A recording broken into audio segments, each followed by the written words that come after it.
3,000 سے زیادہ بوڑھے ہیں۔ ابھی کچھ دنوں پہلے ہمارے ایک فلسطین کے ایک دوست ہے، انہوں نے ایک کلپ مجھے بھیجی جس کا عنوان تھا سر صمود غزہ، کہ غزہ کے مسلمانوں کی استقامت کا راز کیا ہے۔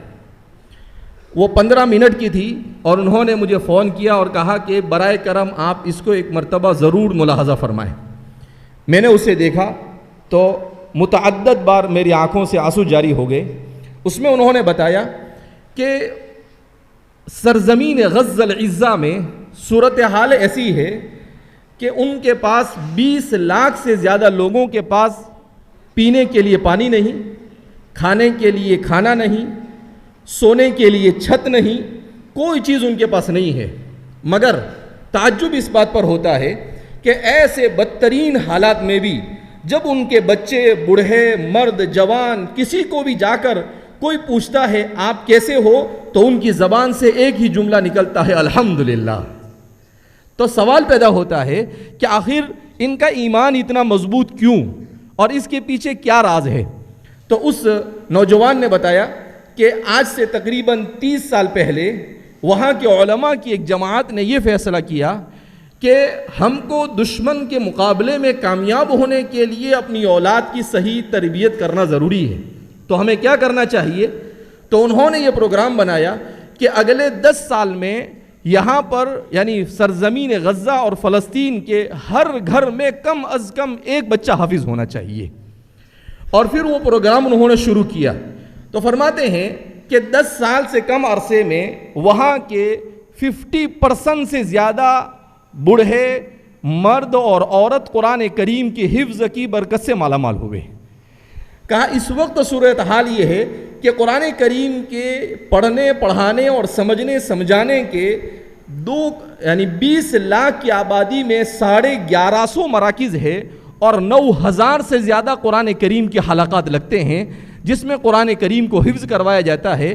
اور پھر اس کے بعد کہتے ہیں کہ انہوں نے یہ سلسلہ شروع کیا کہ سب سے مضبوط قرآن کس کو یاد ہے؟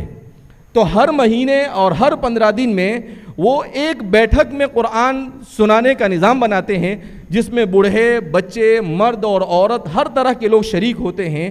فرماتے ہیں کہ 2-2، 3-3 ہزار لوگ ایک بیٹھک میں قرآن کریم کو سناتے ہیں اور ان میں سے اکثر ایسے ہوتے ہیں جن کی ایک بھی غلطی نہیں جاتی ہے۔ تو فرماتے ہیں کہ ان کی اس استقامت اور ثابت قدمی کا راز کتاب اللہ کے ساتھ وابستگی ہے۔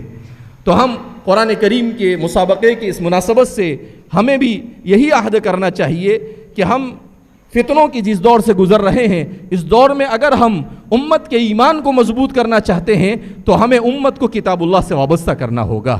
تو ہم اس عہد کے ساتھ اپنی اس مجلس کا آغاز کرتے ہیں کہ انشاءاللہ ہم میں سے ہر ایک اس ذمہ داری کو اپنے سر پر لے گا کہ ہم قرآن کریم کو صحیح تجوید کے ساتھ پڑھنے کی پوری فکر اور کوشش کریں گے، اسے لوگوں کو پڑھانے کی بھی کوشش کریں گے، لوگوں کو سمجھانے کی بھی کوشش کریں گے اور اس پر عمل کرنے کی بھی کوشش کریں گے۔